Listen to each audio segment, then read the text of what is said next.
ইমাম আলুসি বিশ্ববিখ্যাত মুফাসসির, তিনি বলেছেন যে লা আরা বাসান বিতাওয়াসসুলি ইলাল্লাহি বিজাহিন নবিয়্যি ইনদাল্লাহি হাইয়াতান আও মাইয়াতা।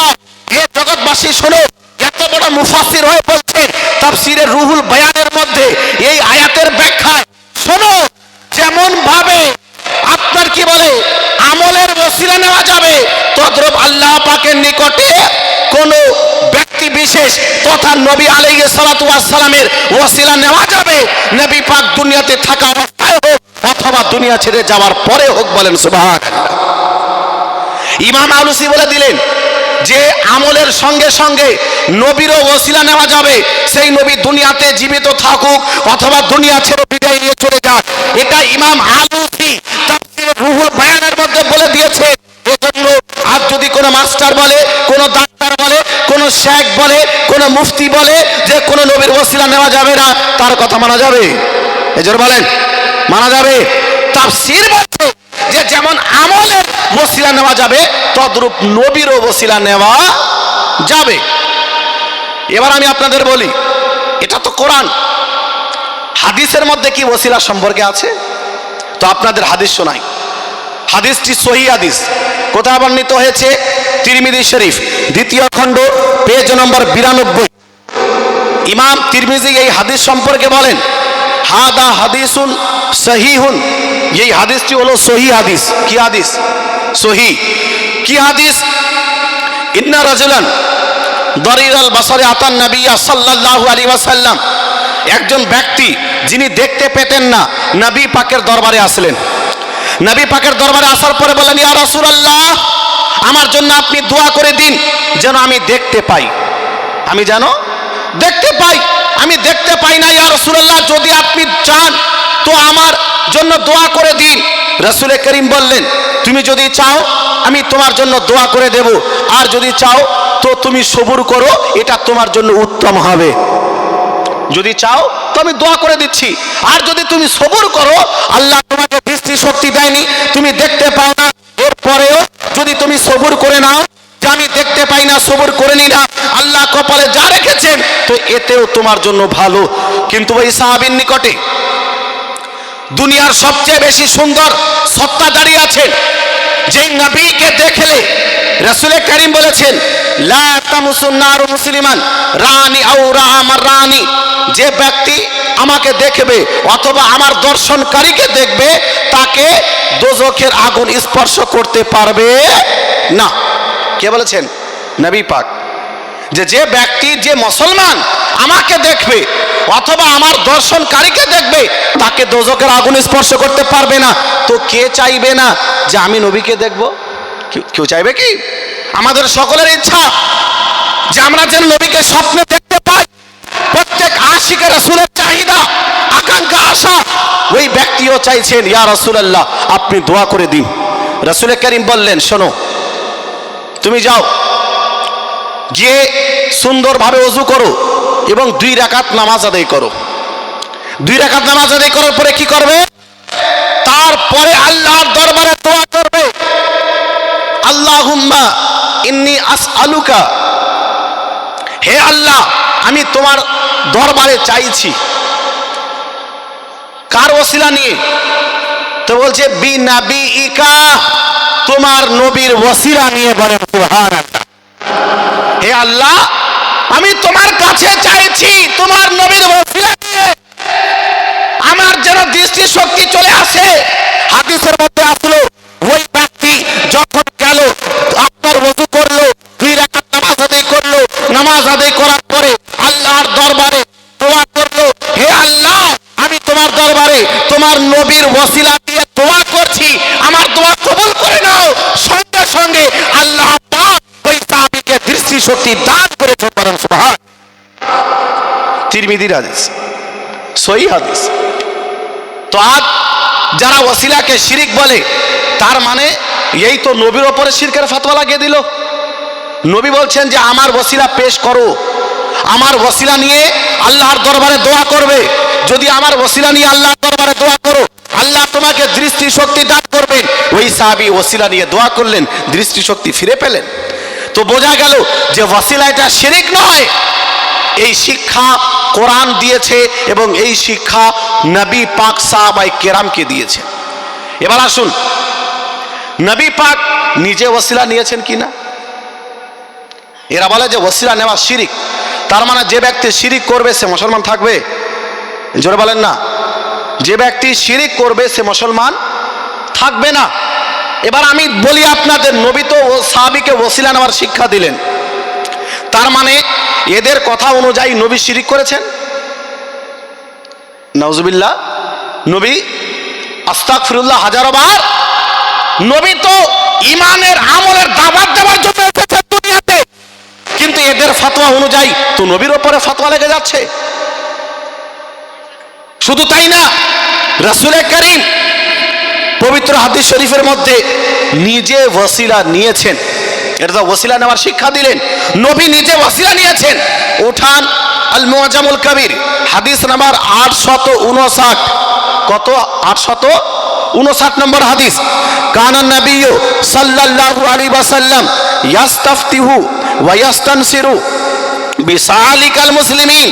রাসূল করিম সাল্লাল্লাহু তাআলা আলাইহি ওয়াসাল্লাম অসহায় গরিবদের ওসিলায় আল্লাহ পাকের দরবারে দোয়া করতেন। বলেন সুবহানাল্লাহ। এই আল্লাহ, এই গরিব দুঃখীদের ওসিলায় তোমার দরবারে দোয়া করছি। নবী পাক দোয়া করতেন। বিশেষভাবে নবী পাক হযরতে আলী রাদিয়াল্লাহু তাআলা আনহুর মায়ের জন্য দোয়া করেছেন। এই হাদিসটি আল মুআজামুল কবির 871 নম্বর হাদিসে বর্ণিত। এই হাদিস রাসূল করিম সাল্লাল্লাহু আলাইহি ওয়াসাল্লাম নিজের কাকিমা অর্থাৎ হযরতে আলী রাদিয়াল্লাহু তাআলা আনহুর মা হযরতে ফাতিমা বিনতে আসাদ রাদিয়াল্লাহু তাআলা আনহার জন্য দোয়া করেছেন। কিভাবে দোয়া করেছেন? রাসূল করিম নিজের কাকিমাকে দাফন করার পরে দোয়া করেছিলেন, ইগফির লি উম্মি ফাতিমাতা বিনতে আসাদ ওয়া লাক্কিনহা আলাইহা হুজ্জাতাহা ওয়া ওয়াসি আলাইহা মাদখালাহা বিহাক্কি নবিকা ওয়াল আমবিয়া ইল্লাযিনা মিন ক্বাবলি।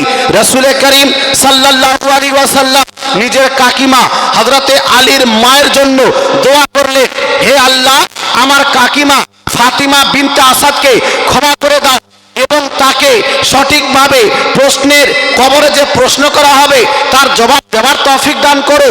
তার কবরকে চওড়া করে দাও।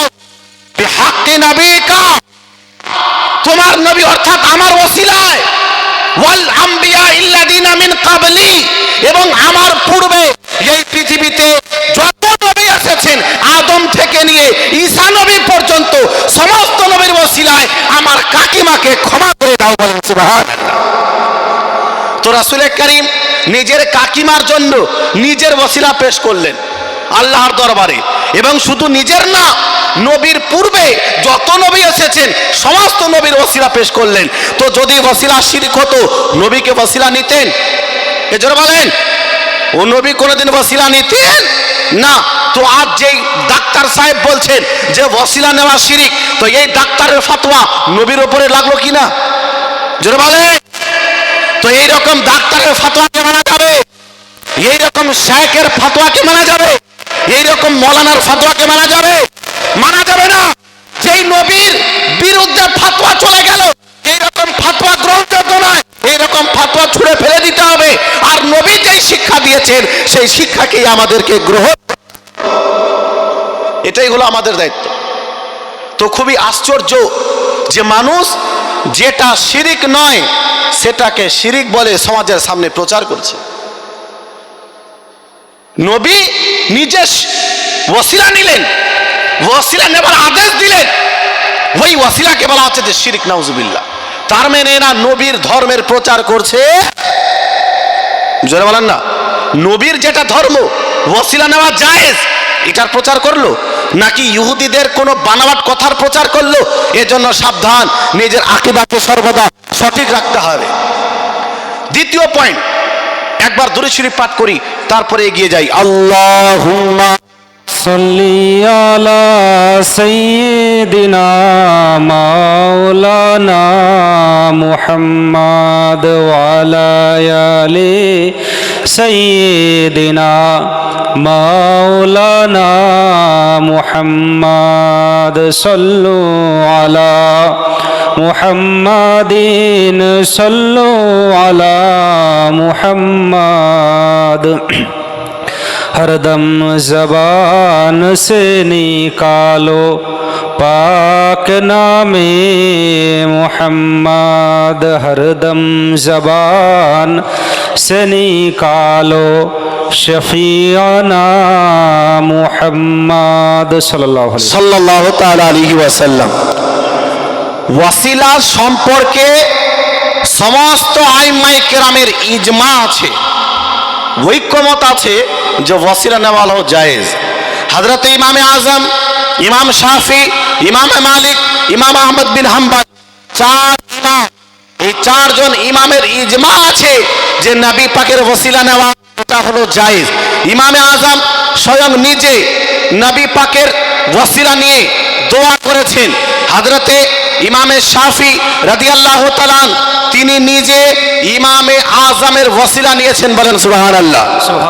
হযরতে ইমামে শাফি বিশাল বড় মুহাদ্দিস, বিশাল বড় ফাকিহ মুজতাহিদ।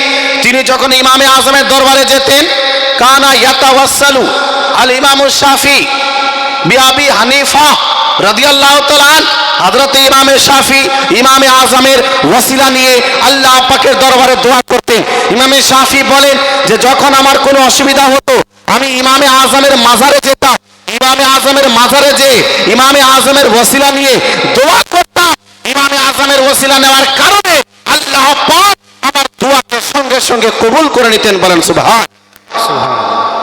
ইমামে আহমদ বিন হাম্বল ইমাম শাফির ওয়াসিলা নিয়েছেন।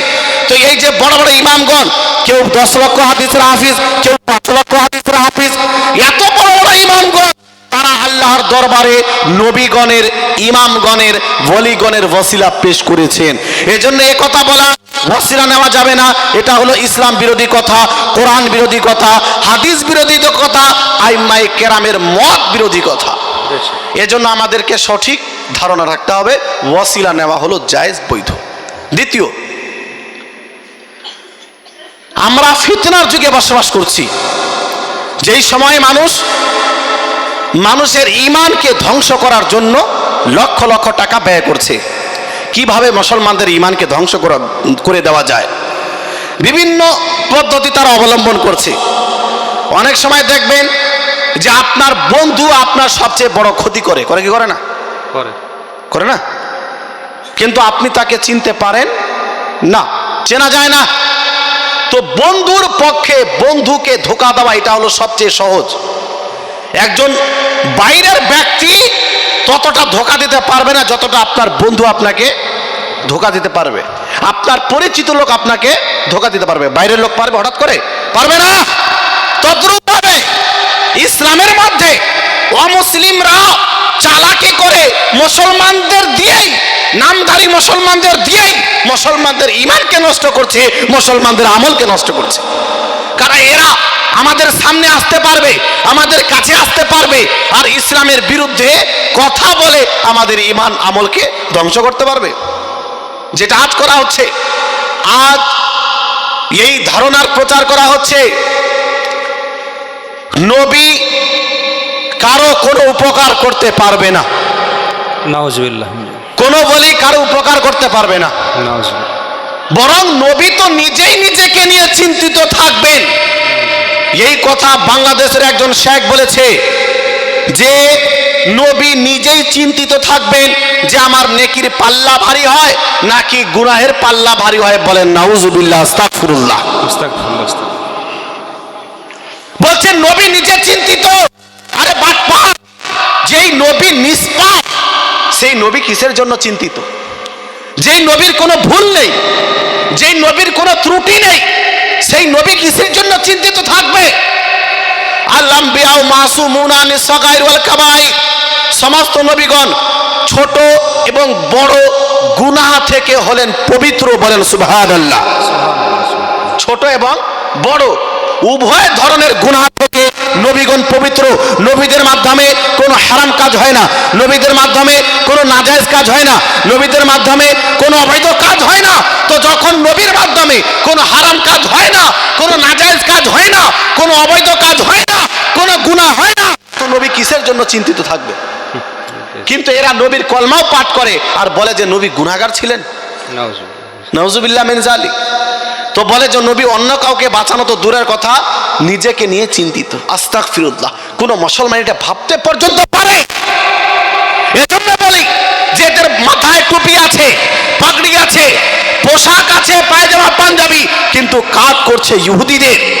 মুসলমানদের কাজ করে না। ইহুদিদের কাজ হলো নবীর শত্রুতা করা, নবীর বিরোধিতা করা। এরা টুপি লাগিয়ে নবীর বিরুদ্ধে বলে যে নবী পাক মাআযাল্লাহ গুনাহগার ছিলেন।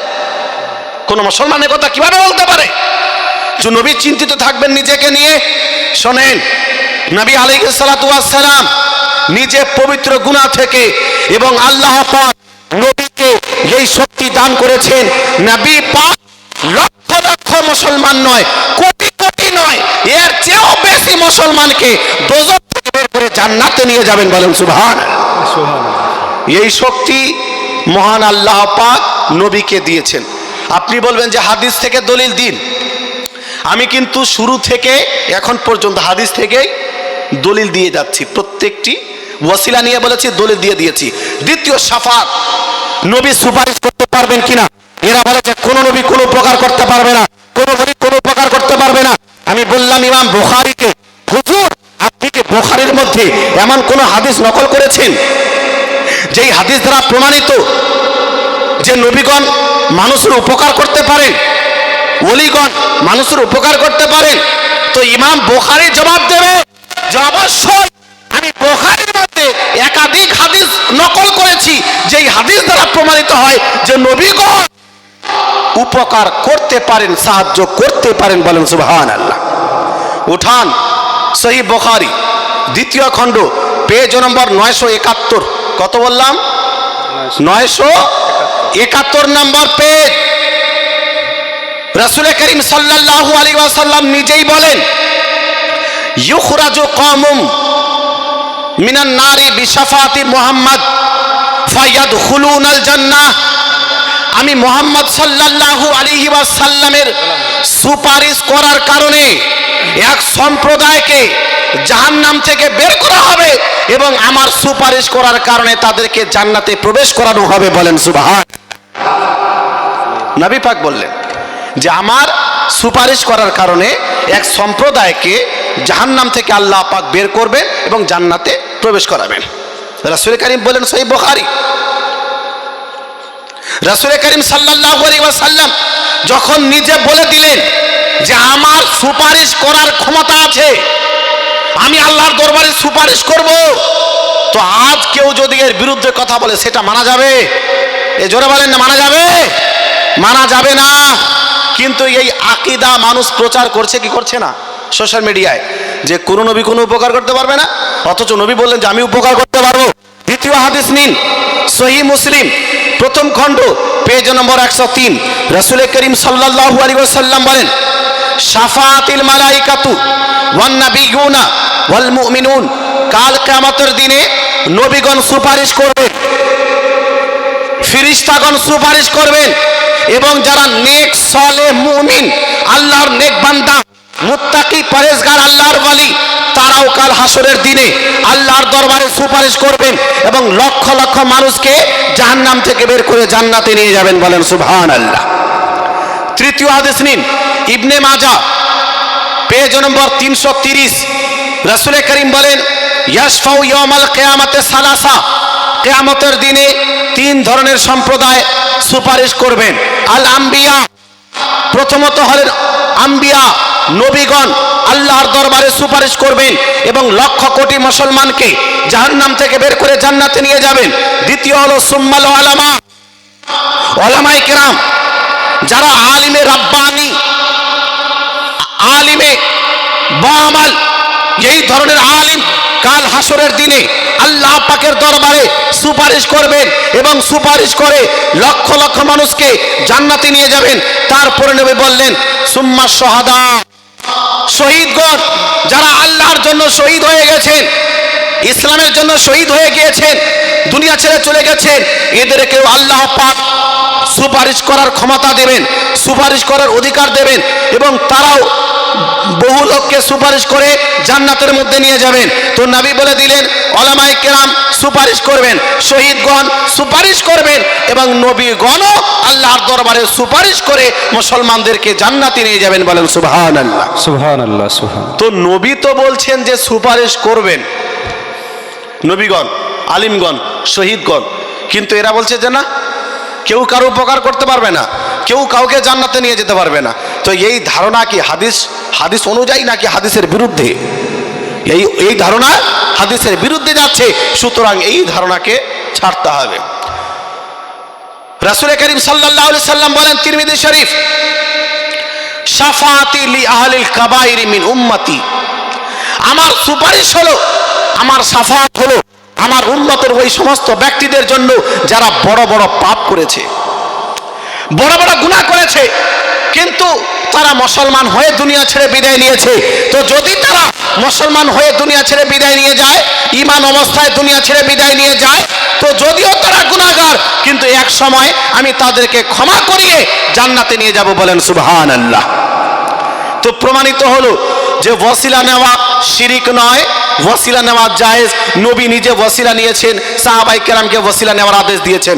দ্বিতীয়, শাফাত, সুপারিশ, এটা নাজায়েজ ও হারাম নয়, বরং আল্লাহ পাক নবীগণকে, আলিমগণকে, শহীদগণকে এবং হাজীগণকেও এ ক্ষমতা দিয়েছেন, তারা সুপারিশ করে মুসলমানদের জান্নাতে নিয়ে যাবেন। সুবহানাল্লাহ, সুবহান। আলেম সম্প্রদায়, আজ আমরা তো আলেম সম্প্রদায়ের বিরোধিতা করি অনেক, কিন্তু রাসূল করিম বলেন আকরিমুল উলামা, আলেম সম্প্রদায়ের সম্মান করো, ফাইন্নাহুম ওয়ারাসাতুল আম্বিয়া, কেননা তারা নবীগণের ওয়ারিস। ফামান আকরামাহুম ফাকাদ আকরামাল্লাহ ওয়া রাসূলা, যে ব্যক্তি আলেম সম্প্রদায়ের সম্মান করলো, সে ব্যক্তি আল্লাহ ও তার রাসূলের সম্মান করলো। বলেন সুবহানাল্লাহ। সুবহানাল্লাহ, সুবহানাল্লাহ। আলেম সম্প্রদায়ের সম্মান করার আদেশ নবী পাক হাদিস শরীফের মধ্যে দিয়েছেন। কেন? তারাই এখন নবীগণের প্রতিনিধি, তারাই এখন দ্বীনের প্রচার প্রসার করছেন, তারাই ধর্মের প্রচার করছেন। কোরআনের বার্তা সাধারণ মুসলমানের সামনে আলেম সম্প্রদায় রাখেন, এজন্য তাদের সম্মান করো। এরা হলো দুনিয়া এবং আখিরাতের প্রদীপ। নবী পাক অপর হাদিসের মধ্যে বলেন আলেম সম্প্রদায় কত সুপারিশ করবেন? তো নবী পাক বলেন ইদা জাতামা আল আলিম ওয়াল আবিদু আলা সিরাত, যখন পুল সিরাতে আলিম আর আবিদ একত্রিত হবে, একজন আলিম আর একজন আবিদ, যে নামাজ আদায় করে, রোজা রাখে, হজ করে, যাকাত দেয়, কিন্তু আলিম নয়, আবিদ, ইবাদত করে, নেক বান্দা, আল্লাহ পাক কি বলবেন? ওই আলিমকে বলা হবে, ওই আবিদকে বলা হবে আগে, যে তুমি কি করো? জান্নাতে প্রবেশ করো। তুমি দুনিয়াতে নেক কাজ করেছো, অনেক ইবাদত বান্দিগি করেছো, তুমি জান্নাতে চলে যাও এবং জান্নাতে গিয়ে নিয়ামত উপভোগ করো। ওয়াকিল আলিল আলিম, আর আলেম সম্প্রদায়কে বলা হবে, আলিমকে বলা হবে কিফ হুনা, হে আলিম তুমি এখানে দাঁড়িয়ে যাও। কি করবে? ওয়াসফা লিমান আহবাবতা, তোমাকে যার পছন্দ আজ তুমি তার জন্য আমার নিকটে সুপারিশ করো। বলেন সুবহানাল্লাহ। তোমাকে যাকে ভালো লাগে তার জন্য আমার দরবারে সুপারিশ করো। কেন? আজ তুমি যার জন্য আমার দরবারে সুপারিশ করবে তাকে ক্ষমা করে তোমার সঙ্গে জান্নাতে পাঠিয়ে দেবো। বলেন সুবহানাল্লাহ। ইমামে আহলে সুন্নাত বলেন হাফিজ নির্দিষ্ট কিছু লোকের সুপারিশ করতে পারবে, হাজি নির্দিষ্ট কিছু লোকের সুপারিশ করতে পারবে, কিন্তু আলেম সম্প্রদায় অগণিত মানুষের জন্য সুপারিশ করবে এবং অগণিত মানুষকে জাহান্নাম থেকে বের করে জান্নাতে নিয়ে যেতে পারবে। বলেন সুবহানাল্লাহ। এই হলো আলিমের ফজিলত। অপর জায়গাতে নবী পাক বলেন আজ অনেক মাস্টার, অনেক ডাক্তার, অনেক ইবাদতকারী মনে করেন যে মৌলভী সাহেবের আবার আলাদা কি সম্মান, মৌলভী সাহেব তো আমার মতোই। শোনেন আপনার নবী কি বলেছেন। নবী বলেন ফজলুল আলিমি আলাল আবিদি বিসাবঈনা দারাজা, একজন আলিম আবিদ থেকে 70 গুণ বেশি আপনার সম্মানিত, বলেন সুবহানাল্লাহ। সুবহানাল্লাহ। কত গুণ? 70। 70 গুণ। কে বলেছেন? নবী পাক। যে একজন আলিমে দ্বীন, যার কাছে শরীয়তের জ্ঞান আছে, কোরআন হাদিসের জ্ঞান আছে, ফিকহ ও ফতোয়ার জ্ঞান আছে, এই রকম একজন আলিম, একজন আবিদ থেকে, একজন নামাজি থেকে, হাজি ও গাজী থেকে 70 গুণ বেশি উত্তম। আর এক গুণ কতটা? নবী পাক বলেন 1 গুণ, 70 গুণ পার্থক্য, তার মধ্যে 1 গুণের ডিফারেন্স কতটা? তো 1 গুণ হলো, একজন ঘোড়া যদি প্রতিনিয়ত নিয়মিত 70 বছর দৌড়ায়, তো যতটা পার্থক্য হবে, একটি গুণ হলো এতটা পার্থক্য, বলেন সুবহানাল্লাহ। একটি ঘোড়া 70 বছর যদি দৌড়ায়, এতটা যে দূরত্ব, এতটা হলো একটি গুণের সমতুল্য। তো নবী বললেন যে আলেম একজন আবেদের থেকে 70 গুণ বেশি উত্তম। তো অনুভব করতে পারলেন যে একজন আলিমে দ্বীনকে নবী পাক কত সম্মানিত করেছেন। তার কারণ হলো তার নিকটে ইলম আছে, কোরআনের ইলম আছে, হাদিসের। এজন্য আলেম সম্প্রদায়ের সম্মান করেন। নবী পাক সাল্লাল্লাহু আলাইহি ওয়াসাল্লাম বলেন, আলেম সম্প্রদায় কাল কিয়ামতের দিনে সাধারণ মানুষের জন্য সুপারিশ করবেন। অপর হাদিসের মধ্যে বলেন, ইন্না আহলাল জান্নাতি লা ইয়াহতাজুনা ইলাল উলামা ফিল জান্নাহ। সাধারণ মানুষ কাল হাসরের দিনে যখন জান্নাতে চলে যাবে, তো জান্নাতে চলে যাওয়ার পরেও জান্নাতীরা আলেম সমাজের মুখাপেক্ষী হবে, বলেন সুবহানাল্লাহ। সুবহানাল্লাহ। আলেম সমাজের মুখাপেক্ষী হবে। কিভাবে? বলা হয়েছে হাদিসের মধ্যে যে প্রত্যেক শুক্রবারে সকলেই আল্লাহর দিদার লাভ করবে। সুবহানাল্লাহ। জান্নাতের মধ্যে জান্নাতীরা প্রত্যেক শুক্রবার আল্লাহ পাকের দিদার লাভ করবে। ওই সময় আল্লাহ পাক বলবেন, হে আমার বান্দারা শোনো, তোমাদের যা আমার কাছে চাওয়ার আছে তোমরা চেয়ে নাও, তোমরা আমার কাছে যা চাইবে চাও, এবং তোমাকে আমি তা দান করব। একজন সাধারণ ব্যক্তি সে এবার আলেম সম্প্রদায়ের কাছে যাবে, গিয়ে বলবে, হুজুর আল্লাহ পাক বলেছেন তোমাদের যা ইচ্ছা আমার কাছে চাও আমি তোমাদের দিয়ে দিব। তো আল্লাহর দরবারে কোন জিনিস চাইলে ভালো হবে? আল্লাহর নিকটে কোন জিনিস চাইলে ভালো হবে? কি চাইবো একটু বলে দিন। তখন আলেম সম্প্রদায় বলবেন যে আল্লাহর দরবারে এটা চাও, আল্লাহর দরবারে ওটা চাও, এটা তোমার জন্য ভালো হবে। তো হাদিসের মধ্যে বলা হলো যে দুনিয়াতে যেমন কোরআন হাদিসের জ্ঞান অর্জন করার জন্য, শরীয়তের উপরে আমল করার জন্য সাধারণ মানুষ আলেম সম্প্রদায়ের মুখাপেক্ষী, তদ্রূপভাবে জান্নাতে গিয়েও সাধারণ মানুষ যারা আলিম নয় তারা আলেম সম্প্রদায়ের মুখাপেক্ষী হবেন, বলেন সুবহানাল্লাহ। তো এইরকম আলেমের সম্মান করতে হবে কি হবে না? হ্যাঁ, করতে হবে। কিন্তু ইমাম সাহেবের বেতন হলো 5000। হ্যাঁ, এটা তো সম্মান, এটা সম্মান। 5000 টাকা দিয়ে ইমাম সাহেবের সম্মান বজায় রাখা যাবে? খুবই আফসোস। আমরা নিজে 15 থেকে 20, 25 থেকে 30, 40, 50 হাজার টাকা ইনকাম করি, তা সত্ত্বেও বর্তমান যুগে সংসার চালাতে মানুষ হিমশিম খায়। খায় কি খায় না? অসুবিধা হয় কি হয় না? এই যুগে, সেই যুগে 5000, 7000, 10000 দিয়ে আপনি আপনার ইমামকে 24 ঘন্টা নিজের গ্রামে রাখছেন। এর জন্য কি আপনাকে জবাবদিহি করতে হবে না? হাজার হাজার টাকা আমরা ব্যয় করি, কিন্তু যদি বলে যে 100 টাকা করে প্রত্যেকটা বাড়ি থেকে নিতে হবে ইমাম সাহেবের জন্য, তো সাধারণ মানুষ আপনারাই দাঁড়িয়ে যাবেন, 100 টাকা অনেক বেশি হয়ে যাবে। এরকম লোক নাই সমাজে? আছে। কেন? একজন আলিমের ছেলে নাই, ওর মেয়ে নাই, ওর স্ত্রী নাই, ওর বাবা মা নেই। এই যুগে 5, 6000, 7000 টাকা দিয়ে সংসার চলে? তা অসম্ভব। আল্লাহ পাক জানেন যে একজন আলিম কিভাবে নিজের সংসারকে চালায়। তারা শরীয়তের উপরে আমল করেন, এর জন্য কিছুটা বরকত হয়ে যায়। নাহলে এটা বিশাল বড় অন্যায় আমাদের যে এই যুগে আলেম সম্প্রদায়ের এত বেতন কম আমরা রেখেছি। সম্মান কি এমনি হয়ে যাবে? নবী বললেন যে আলেম সম্প্রদায়ের সম্মান করো। আর পীর সাহেবকে যখন আপনার বাড়িতে আসে, তো আপনি নজরানা দেন 10,000 টাকা ফাতিহা করার জন্য, অবশ্যই দেন। পীর সাহেবের সম্মান করেন, তারা আমাদের বুজুর্গ। কিন্তু আলিমে দ্বীন যিনি 5 ওয়াক্ত আপনাকে নামাজ আদায় করান, আপনার গ্রামে থাকেন, তার সম্মান আপনি কোথায় বজায় রেখেছেন? কোথায় তার সম্মান? কোথায় মানুষের বিবেক? আজ যে 500, 700, 1000 বাড়ির গ্রাম, ইমাম সাহেবের বেতন 5000। এটা লজ্জার বিষয়। আর এর কারণে ইসলামের ক্ষতি হচ্ছে। কিভাবে ক্ষতি হচ্ছে? আজ একজন ব্যক্তি চায় আমি নিজের ছেলেকে মাস্টার বানাবো, একজন ব্যক্তি চায় নিজের ছেলেকে ডাক্তার বানাবো। কেন? 50,000 টাকা মাস ইনকাম করবে, সুখে থাকবে। সেখানে একজন মানুষ চাওয়ার পরেও নিজের ছেলেকে আলিম বানাতে চায় না। তার অন্তর বলে যে আমি আলিম বানাবো, আমার জানাজার নামাজ যেন সে আদায় করায়, আমার জানাজার নামাজ যেন সে পড়ায়। কিন্তু চাওয়ার পরেও, ইচ্ছা থাকার পরেও অনেক সময় সে বানাতে চায় না যে আমার ছেলে তো 5,000 টাকা ইনকাম করবে, 7,000 টাকা ইনকাম করবে, আমি তো 15,000 ইনকাম করি, তারপরেও সংসার ভালোভাবে চালাতে পারি না, তো আমার ছেলে কিভাবে মৌলবি হয়ে চালাতে পারবে? এই ধারণা বিবেক আসবে না? এই ধারণা তো আমরা আপনারা তৈরি করেছি যে একজন মাস্টারের সম্মান একজন আলিমের দিনের কাছে কোনো কিছুই না। আছে মাস্টার দুনিয়াবি হিসাবে, কিন্তু আলিমের যে সম্মান আল্লাহ দিয়েছেন, রাসূল কারীম দিয়েছেন, একজন প্রফেসরের সেই সম্মান আলিমের সামনে নেই। কিন্তু আপনি কোথায় ওই সম্মান রেখেছেন? এজন্য বলবো ভাই, যেহেতু নিজের সমাজকে বাঁচাতে যান, ইসলামের প্রচার প্রসার করতে চান, আর যদি আলেম সম্প্রদায় আপনার গ্রামে না থাকে, আপনার এলাকায় না থাকে, তো কোরআন হাদিসের জ্ঞান আপনার নিকটে কে পৌঁছে দেবে? কে পৌঁছে দেবে আপনার নিকটে? তখন এইরকম ডাক্তার এসে আপনার ইমানকে নষ্ট করবে।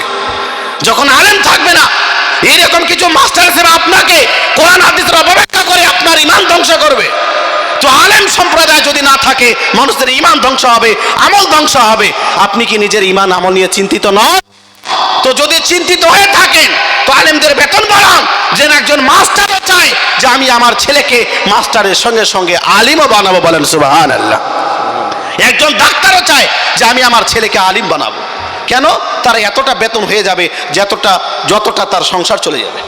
এটা আমাদের সকলের দায়িত্ব, কেন এর প্রভাব ইসলামের উপরে পড়ছে। আলেম সম্প্রদায়ের সংখ্যা যদি কমে যায়, তাহলে ইসলামের প্রচার প্রসার কিভাবে হবে? কিভাবে হবে? কে করবে? নবী পাক তো আলেম সম্প্রদায়কে নিজের প্রতিনিধি বানিয়েছেন, নিজের ওয়ারিস বানিয়েছেন। তো ওয়ারিস যদি কম হয়ে যায়, প্রতিনিধি যদি কম হয়ে যায়, তো সমাজের কি অবস্থা হবে? এজন্য আলেম সম্প্রদায়ের সম্মান বজায় রাখে। মুসলমান বলছিলাম, আলেম সম্প্রদায় কাল হাসরের দিনে সুপারিশ করবেন, অথচ এরা বলছে যে কোনো নবী, কোনো বলি, কোনো পীর সুপারিশ করতে পারবে না। আরে পীর তো একজন আলিমের দিন হন। পীর হওয়ার জন্য 4টি শর্ত, তার মধ্যে একটি শর্ত হলো আলিম হওয়া। তো একজন পীরে কামিলও হাসরের দিনে সুপারিশ করতে পারবেন, যেমন একজন আলিম সুপারিশ করতে পারবেন, পীরে কামিলও সুপারিশ করতে পারবেন। এজন্য আমাদের এই ধারণা রাখতে হবে, নবী পাক সুপারিশ করতে পারেন। আল বাহরুর রাইক বিশ্ববিখ্যাত ফতোয়ার কিতাব, সেই কিতাবের মধ্যে বলা হয়েছে লা তাজুজু সালাতু খালফা মান ইউনকিরু শাফাআতান নবী সাল্লাল্লাহু তাআলা আলাইহি ওয়াসাল্লাম ফাইন্নাহু কাফির। যে ব্যক্তি নবী পাকের শাফাআতকে অস্বীকার করে, তার পিছনে নামাজ আদায় করা জায়েজ নেই, কেননা সে ব্যক্তি হলো কাফের। সে কি? কাফের। যে ব্যক্তি কথা বলে যে নবী সুপারিশ করতে পারবে না, নবী শাফাআত করতে পারবে না, নবী কারো উপকার করতে পারবে না, তো বাহরুর রায়েকের মধ্যে কোরআন এবং হাদিসের আলোকে এই ফতোয়া দেওয়া হয়েছে যে এই রকম ব্যক্তির পেছনে নামাজ আদায় করা জায়েজ নেই, কেননা নামাজ আদায় করার জন্য মুসলমানের পিছনে নামাজ আদায় করতে হবে, আর এই ব্যক্তি এই মন্তব্য করে কাফের হয়ে গেছে। এজন্য ধারণা সঠিক করতে হবে, নিজের আকীদা বাঁচান। যেমন জীবনী শুনতে হবে, তদ্রূপভাবে নিজের আকীদা সঠিক করতে হবে। তা না হলে আপনি জীবনে শুনে শুনে আমল করছেন, এদিকে আপনার আকীদাই কেউ নষ্ট করে দিয়েছে, যার আকীদা নষ্ট হওয়ার কারণে আপনার ঈমান শেষ হয়ে গেছে।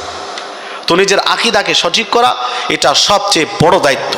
আসুন আর একবার দুরূদ শরীফ পাঠ করি। আল্লাহুম্মা সাল্লি আলা সাইয়্যিদিনা মাওলানা মুহাম্মদ ওয়া আলা আলি সাইয়্যিদিনা মাওলানা মুহাম্মদ সাল্লু আলা মুহাম্মাদিন সাল্লু আলা मुहम्मद हरदम ज़बान से निकालो पाक नामे मोहम्मद हरदम ज़बान से निकालो सफियाना मोहम्मद সাল্লাল্লাহু তাআলা আলাইহি ওয়াসাল্লাম।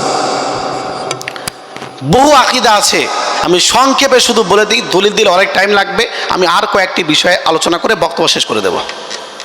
আমাদের আকীদা হলো নবীগণ শারীরিকভাবে কবরের মধ্যে জীবিত আছেন, বলেন সুবহানাল্লাহ। কিন্তু আজকাল ওই ঘোমটা পরিধান করে নামধারী শেখরা বলছে নবীগণ মরে মাটির সঙ্গে মিশে গেছেন। বলেন নাউজুবিল্লাহ, আস্তাগফিরুল্লাহ। বলে যে নবী মরে মাটির সঙ্গে মিশে গেছে। আরে বেয়াদব শোনো, তুমি যদি নিজেকে হাদিসের অনুসারী বলে দাবি করো তো হাদিস আমি তোমাকে শুনিয়ে গেলাম। আবু দাউদ শরীফের মধ্যে হাদিস, নবী সাল্লাল্লাহু তাআলা আলাইহি ওয়াসাল্লাম বলেন, ইন্নাল্লাহা হাররামা আলাল আরদি আন তাকুলা আজসাদাল আম্বিয়া। নবী বলেন শোনো, আল্লাহ পাক এই মাটির ওপরে হারাম করে দিয়েছেন মাটি নবীগণের দেহকে খেতে পারে না।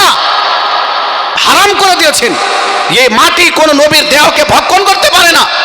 একজন সাধারণ মানুষের দেহকে মাটি ভক্ষণ করতে পারে, সাধারণ ইবাদত বান্দিকে করার যে করেছে তার শরীর ধ্বংস হতে পারে, মাটি খেয়ে ফেলতে পারে, কিন্তু নবীগণকে আল্লাহ পাক জীবিত রেখেছেন, এই মাটি নবীগণের দেহকে ভক্ষণ করতে পারে না। তারা শারীরিকভাবে জীবিত, কিন্তু এরা বলে যে না, নবী মরে মাটির সঙ্গে মিশে গেছেন। আল্লামা শাহাবুদ্দিন খেফাজি রাহমাতুল্লাহ তাআলা আলাই নাসিমুর রিয়াজের মধ্যে বলেছেন, আল আম্বিয়াউ আহইয়াউন ফি কুবুরিহিম হায়াতান হাকিকাতান। সমস্ত নবীগণ নিজ নিজ কবরে পৃথিবীতে জীবিত থাকার ন্যায় জীবিত, শারীরিকভাবে জীবিত, বলেন সুবহানাল্লাহ। এই ক্ষমতা আল্লাহ পাক তাদের দিয়েছেন।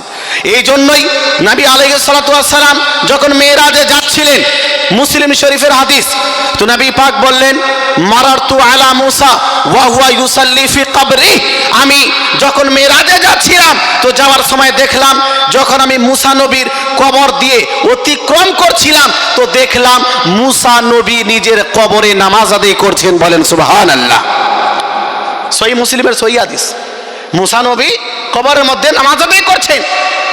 অথচ কয়েকশো, আপনার কি বলে যে একাধিক বছর হয়ে গেছে, কয়েকশো বছর হয়ে গেছে হযরত মুসা আলাইহিস সালাম দুনিয়া ছেড়ে বিদায় নিয়েছেন, কিন্তু নবী বললেন যে আমি দেখলাম উনি নামাজ আদায় করছেন। নামাজ কি রূহ আদায় করে না দেহ? জোরে বলেন। নামাজ আদায় করার জন্য দেহ লাগবে, শরীর লাগবে, রূহ নামাজ আদায় করে না। তো নামাজ আদায় করে দেহ, এ কথা বলা যে রুহানি ভাবে জীবিত আছেন, রুহানি ভাবে তো সবাই জীবিত। রুহানি ভাবে একজন সাধারণ গুনাহগার মুসলমানও জীবিত, কেননা রূহ তো মরে না, রুহের মৃত্যু হয় না, রুহের ইন্তেকাল হয় না, রূহ শেষ হয়ে যায় না।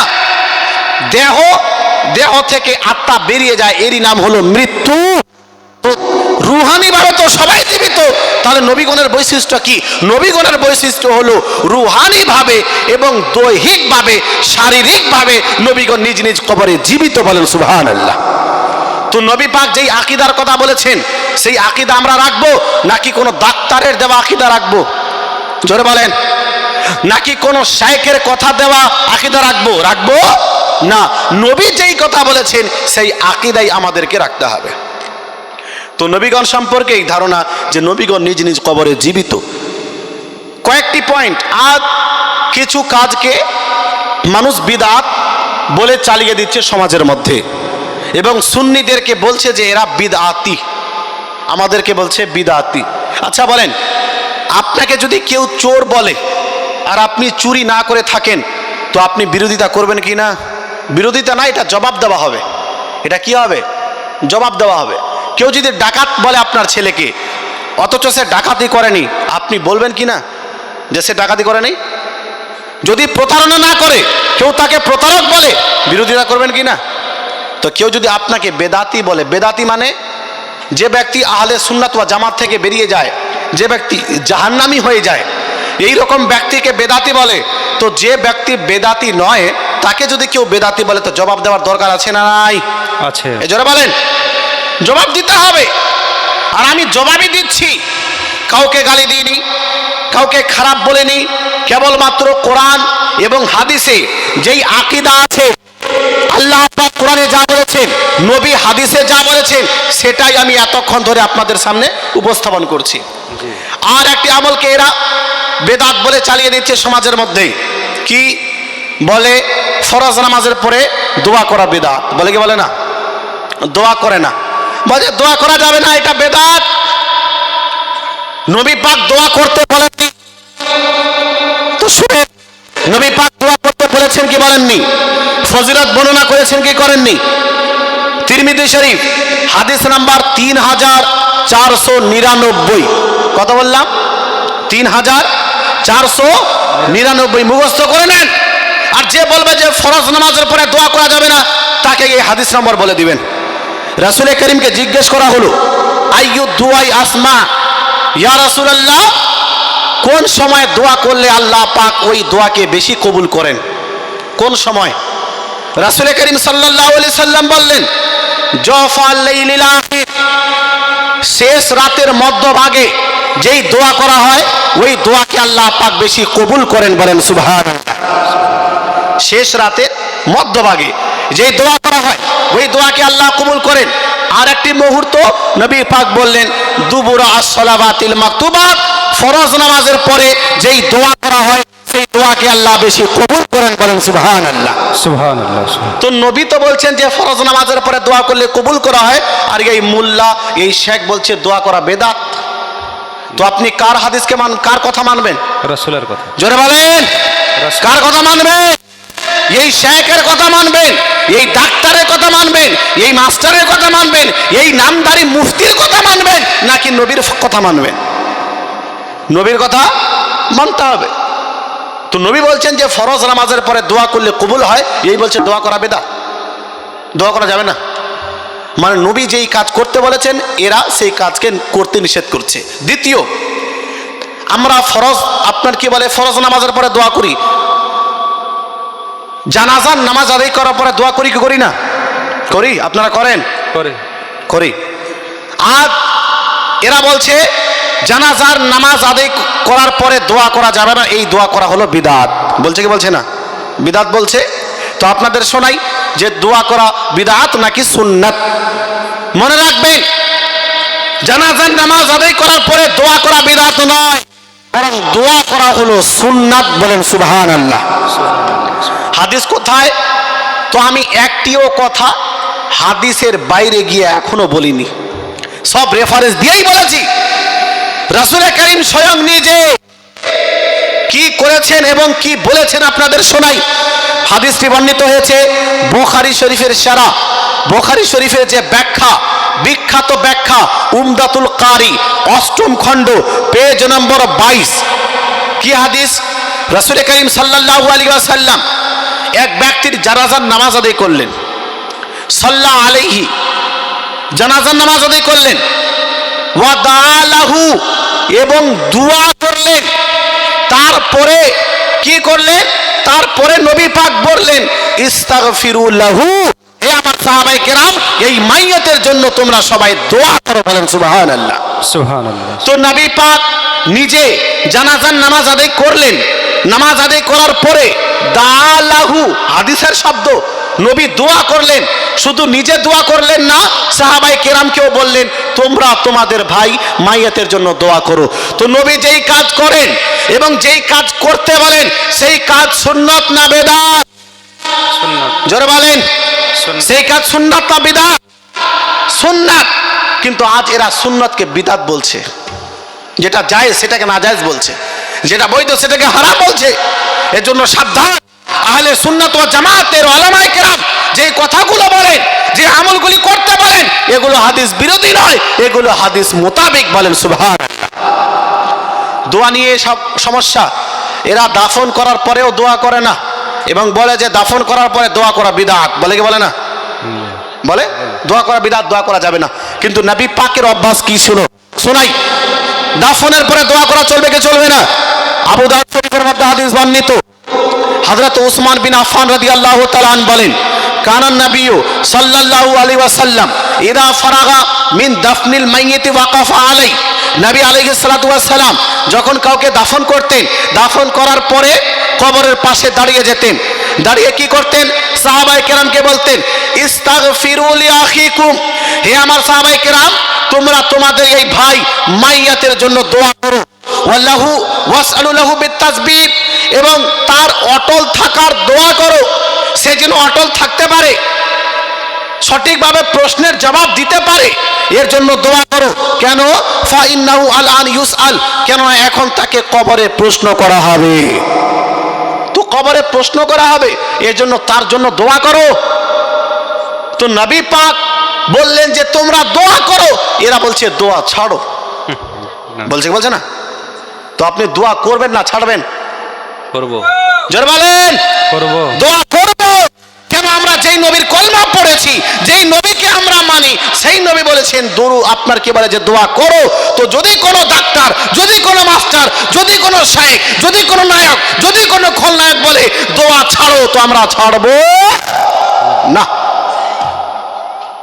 তো ওই জন্যই বলছিলাম যে বর্তমান সময়ে মানুষের ঈমানকেও ধ্বংস করছে আর আমলকেও ধ্বংস করছে। নবী যেই কাজগুলি করতে বলেছেন, 1500 বছর ধরে যেই কাজগুলো মুসলমানেরা করে আসছে, আজ ওই যুবক ছেলেটা বলছে যে আমি ওই ছোট চটি বইয়ে পড়েছি, গুগলে পড়েছি, ইউটিউবে পড়েছি, দোয়া করা যাবে না। তো 1500 বছর পরে ইসলাম আসলো নাকি? ইসলাম কি কালকে অবতীর্ণ হয়েছে কারো উপরে? হাজার বছর ধরে জানাজার নামাজের পরে দোয়া করা হচ্ছে, ফরজ নামাজের পরে দোয়া করা হচ্ছে, দাফনের পরে দোয়া করা হচ্ছে। আজ যার বাপ দাদা নিজেও 10 বছর আগে দোয়া করতো, আজ ওর ছেলে দোয়া বন্ধ করে দিয়েছে। করেছে কি করেছে না? বন্ধ করেছে। আর ওই বলছে যে দোয়া করা যাবে না। অথচ দোয়া কতটা গুরুত্বপূর্ণ, এই দোয়ার গুরুত্ব বলে বক্তব্য শেষ নাকি? হ্যাঁ, বলেন দোয়ার গুরুত্ব কতটা। আজ এই দোয়ার বিরোধিতা করছে।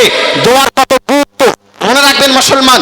মিশকাত শরীফ প্রথম খণ্ড পেজ নম্বর 202 হাদিস বর্ণিত হয়েছে। রাসূল করিম সাল্লাল্লাহু আলাইহি ওয়াসাল্লাম বলেন, মাল মাইয়িতু ফিল কবরি ইল্লা কাল গরিকিল মুতাগাফিস ইয়ান্তাজিরু দাওয়া। মুমতাজুল ইসলাম তো এসে নিজের তরফ থেকে বানাওয়াট কথা বলে, আলহামদুলিল্লাহ আমি ইমাম আহমদ রাজার গোলাম, প্রত্যেকটি কথা হাদিস দিয়েই বলেছি, বলেন সুবহানাল্লাহ। আর এই তো ধর্মকে ওরা বাপের মনে করে, এটা হারাম, ওটা নাজায়েজ, এটা শিরিক, এটা বেদাত। মনে হচ্ছে যে ওর বাপের তৈরি করা ধর্ম, যেটাকে পেলো হারাম বলে দিল। দোয়া কতটা গুরুত্বপূর্ণ জিনিস। রাসূল করিম বলেন, যারা গুনাহগার মুসলমান তারা কবরে ডুবন্ত অবস্থায় থাকবে, তারা দুয়ার অপেক্ষা করবে। নবী পাক ডুবন্ত অবস্থায় কেন বললেন? তার কারণ হলো, যেমন একজন ব্যক্তি যদি সাঁতার কাটতে না জানে, সে কোনো নদীতে পড়ে যায়, কোনো পুকুরে পড়ে যায়, চিৎকার করবে, আমাকে বাঁচাও, আমাকে বাঁচাও, না হলে আমি ডুবে যাব।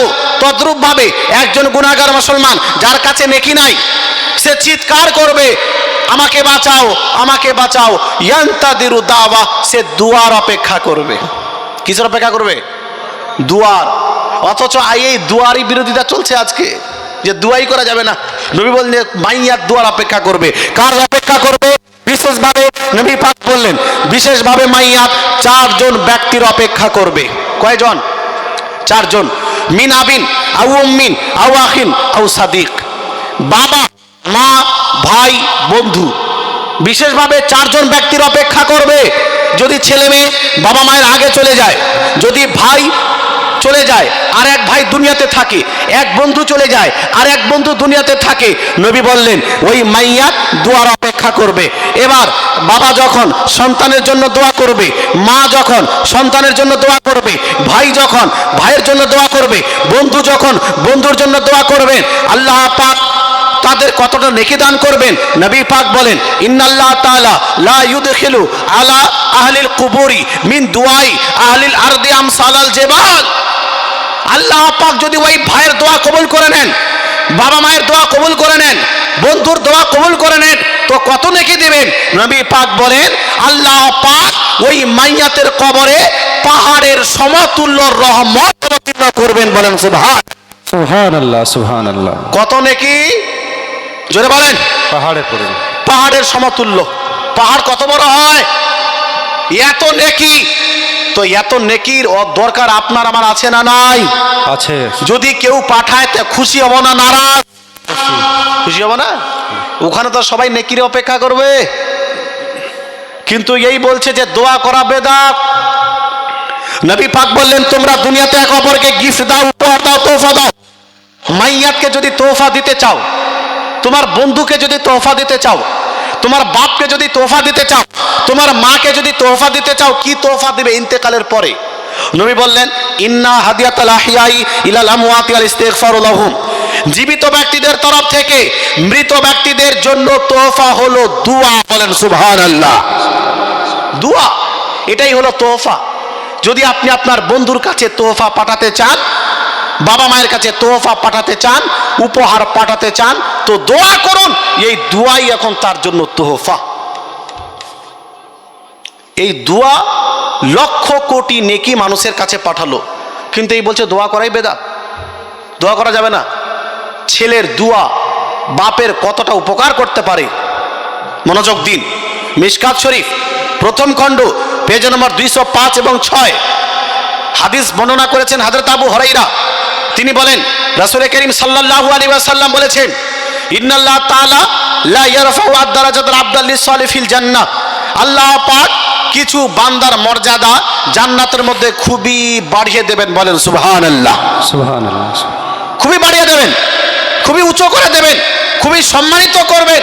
এত বেশি সম্মানিত করবেন, এত বেশি নেকি দান করবেন, এত মর্যাদা দেবেন, এত নিয়ামত প্রদান করবেন, ওই বান্দা নিজেও আশ্চর্য যে এত সম্মানিত আমাকে কেন করা হয়েছে, আমাকে এত নিয়ামত কেন দেওয়া হয়েছে।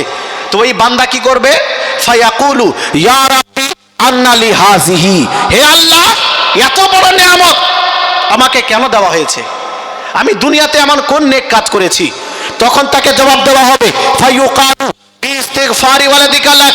হে আমার বান্দা শোনো, তুমি দুনিয়াতে এমন কোন পুণ্যের কাজ করনি, এমন কোন নেক কাজ করনি, এমন কোন ভালো কাজ করনি যার পরিবর্তে তোমাকে এত নিয়ামত দিয়েছি, এত সম্মান দিয়েছি।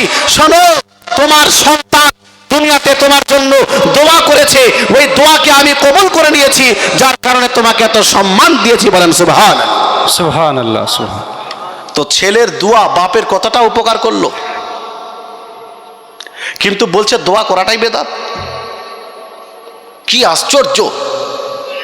মানুষ কোরআন হাদিস না পড়ে, চটি বই পড়ে, ছোটখাটো বই পড়ে, ওই শেখের লেখা বই পড়ে, নবীর হাদিস বাদ দিয়ে শেখের কথাকে প্রাধান্য দেয়।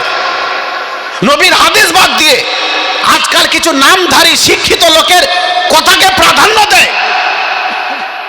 তো নবীর হাদিসকে বাদ দেওয়া যাবে? নবী যেটা বলে গেছেন আমরা সেটাই করব, কারো কথা শুনবো না। এজন্য মুসলমান নিজের আমল যেটা আপনি করছেন এটার উপরে মজবুতির সঙ্গে দৃঢ়ভাবে একেবারে এটার উপরে জমে থাকুন, এটার উপরে বিরাজমান থাকুন, যেন কোনো বাতিলপন্থী আপনাকে পথভ্রষ্ট না করতে পারে, আপনাকে ভুল পথে না নিয়ে যেতে পারে। একবার দুরূদ শরীফ পাঠ করি। আল্লাহুম্মা সাল্লি আলা সাইয়্যিদিনা মুহাম্মাদ ওয়া আলা আলি সাইয়্যিদিনা মাওলানা মুহাম্মাদ সাল্লু আলা मुहम्मदीन सल्लो अला मुहम्मद। हरदम ज़बान से निकालो पाक नामे मुहम्मद। हरदम ज़बान से निकालो सफ़ियाना मुहम्मद सल्लल्लाहु ताला अलैहि वसल्लम। তোমরা এতক্ষণ ধরে আমরা যেটা ক্লিয়ার হলাম, আকীদা এটা হলো মূল জিনিস। আকীদা যদি কারো সঠিক না থাকে তার নামাজ রোজা হজ যাকাত কবুল হবে না। দ্বিতীয়, ওয়াসিলা এটা জায়েজ, বৈধ, মুস্তাহাব। কোরআনের মধ্যে ওয়াসিলা নেওয়ার কথা বলা হয়েছে। নবী পাক নিজে সাহাবীকে ওয়াসিলা নেওয়ার শিক্ষা দিয়েছেন যে আমার ওয়াসিলা নিয়ে দোয়া করো, আল্লাহ তোমার দৃষ্টিশক্তি ফিরিয়ে দেবেন। এমনকি নবী স্বয়ং নিজে নিজের কাকিমার জন্য ওয়াসিলা নিয়ে দোয়া করেছেন। তো যে কাজ নবী করেছেন সেটা শিরিক হতে পারে না। যে কাজ নবী করেছেন সেটা হারাম হতে পারে না। যদি কেউ বলে যে শিরিক, তার কথা মানা চলবে না। দ্বিতীয়, শাফাত। নবী নিজের গুনাহগার উম্মতীদেরকে ক্ষমা করিয়ে জান্নাতে নিয়ে যাবেন। এটা কোরআনে আছে, মান যাল্লাযী ইয়াশফাউ ইল্লা বিইذনিহি। কে আছে যে আল্লাহর অনুমতি ছাড়া সুপারিশ করবে? অর্থাৎ আল্লাহর অনুমতি ছাড়া কারো পক্ষে সুপারিশ করা সম্ভব হবে না। যখন আল্লাহ অনুমতি দিবেন নবীগণকে, আলিমগণকে, শহীদগণকে, তখন তারা সুপারিশ করবেন। এটা কোরআন এবং হাদিসের মধ্যে ক্লিয়ার করে দেওয়া হয়েছে। সুতরাং এই কথা বলা যে কেউ কারো সুপারিশ করতে পারবে না, এটা কোরআন বিরোধী কথা এবং বুখারী বিরোধী কথা, মুসলিম বিরোধী কথা, হাদিস বিরোধী কথা। আমাদের এটাই ধারণা রাখতে হবে যে নবীগণ সুপারিশ করতে পারবেন, আলিমগণ সুপারিশ করতে পারবেন, হাজীগণ কিছু লোকের সুপারিশ করতে পারবেন, শহীদগণ কিছু লোকের সুপারিশ করতে পারবেন। তৎসঙ্গে বললাম প্রত্যেক নবী নিজ নিজ কবরে শারীরিক অবস্থায় জীবিত, শারীরিক অবস্থায় জীবিত আছেন। আল্লাহ পাক তাদেরকে রেখেছেন, এটা তাদের সম্মান। তাদেরকে রুজি দেওয়া হয় কবরের মধ্যে। ফরজ নামাজের পরে দোয়া করা যায়, জানাজার নামাজের পরে, দাফন করার পরে দোয়া করা যায়। সব কিছুই আমি হাদিস থেকে দলিল দিয়েছি নাকি এমনিতেই বলেছি? জোরে বলেন। কেউ যদি বলে যে মুফতি সাহেব এসে এগুলি বলেছেন, তো এই কথাগুলি হাদিসের মধ্যে আছে বলে আমি বলেছি, তো হাদিসে যেটা আছে সেটা বলা ভুল না ভালো? জোরে বলেন। ভালো। তো আমাকে দোষী বলবেন? কি বলবেন? দায়িত্ব। মুফতি সাহেব এসে খুব ধলাই করেছেন। ধলাই তো কারো করেনি। না না, কোরআন এবং হাদিসে যা আছে আমি সেটাই বলেছি, এটা আমার দায়িত্ব। জি। আলহামদুলিল্লাহ আপনাদের দোয়াতে আমার মাদ্রাসাতে আমি মুফতি তৈরি করি, মুফতিদের পড়াই। আমাদের ক্লাসে হাফিজ তৈরি করা হয়, কারি, আলিম, ফাজিল, মুফতি। তো যারা মুফতি কোর্স করে আলহামদুলিল্লাহ তাদের আমি মুফতি কোর্স করাই। তো আল্লাহ পাক যতটুকু জ্ঞান দান করেছেন আমার দায়িত্ব সেই জ্ঞানকে মানুষের নিকটে পৌঁছে দেওয়া, এটা দায়িত্ব। নবী পাক বলেন বাল্লিগু আন্নি ওয়ালাউ আয়া, জি। যদি একটিও বার্তা হয় আমার তরফ থেকে পৌঁছে দাও। বেশ। এটা দায়িত্ব আলেম সম্প্রদায়ের। আমরা যদি না বলি তো কে বলবে? আর যে ব্যক্তি যেই ফিল্ডের না সেই ফিল্ডের কাজ করছে, শুনে অনেককে খারাপ লাগতে পারে কিন্তু বাস্তবে এটাই। আপনাকে জিজ্ঞেস করতে চাই, যে ব্যক্তি ডাক্তার নয় সে যদি ডাক্তারি করে তো ভুল করবে না ভালো করবে? ভুল করবে। ভুল করবে কি করবে না? ওকে কবরস্থানে পাঠাবে না? জি। ওই ডাক্তার না, ওই যদি অপারেশন থিয়েটারে গিয়ে অপারেশন করতে আরম্ভ করে তো ওই কি অবস্থা করবে? যে ব্যক্তি উকিল নয় তার পক্ষে কোনো কেস লড়া কি সম্ভব? জোরে বলে না। সম্ভব না। সে মাস্টার হতে পারে কিন্তু ওকালতির কাজ করতে পারবে না। সে মাস্টার হতে পারে কিন্তু ডাক্তারের কাজ করতে পারবে, সে ডাক্তার হতে পারে কিন্তু মাস্টারি করতে পারবে না। সবার নিজের নিজের ফিল্ড আছে, সবাই নিজের ফিল্ডের পারদর্শী। নিজের ফিল্ড বাদ দিয়ে যদি কেউ পরের ফিল্ডে গিয়ে কাজ করে তো তার মাধ্যমে ভুল হবে, এটাই স্বাভাবিক। তো আজ কিছু ডাক্তার, কিছু মাস্টার তারা নিজের তরফ থেকে কোরআন হাদিসের ব্যাখ্যা করছে, বলছে এটা হালাল, এটা হারাম, এটা শিরক, এটা বেদাত। তো আপনাকে এই অধিকার কে দিল? হ্যাঁ, কে দিল? শরীয়তের কোনো ফতোয়া দেওয়ার জন্য কোরআন হাদিসের গভীর জ্ঞান অর্জন করতে হবে।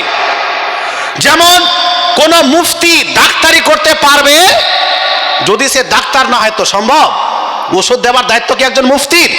তো যেমন একজন মুফতি কাউকে ঔষধ দিতে পারবে না, কেন অপারেশন করতে পারবে না, তদ্রূপ একজন মাস্টার, একজন ডাক্তার ফতোয়া দিতে পারবে। আর কিছু মাস্টার ফতোয়া দেয় সমাজের মধ্যে এটা হালাল, এটা হারাম। নবী পাক বলেন মান আফতা বেগাইরি ইলমিন কানা ইসমু আলা মান আফতা। যে ব্যক্তি ব্যক্তি না জেনে ফতোয়া প্রদান করে তার ওপরে ধিক্কার হবে।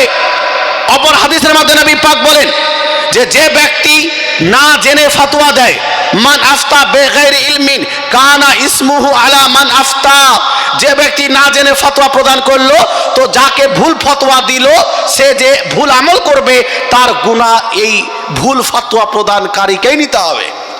কাকে নিতে হবে? এই যে ভুল ফতোয়া দিয়েছে।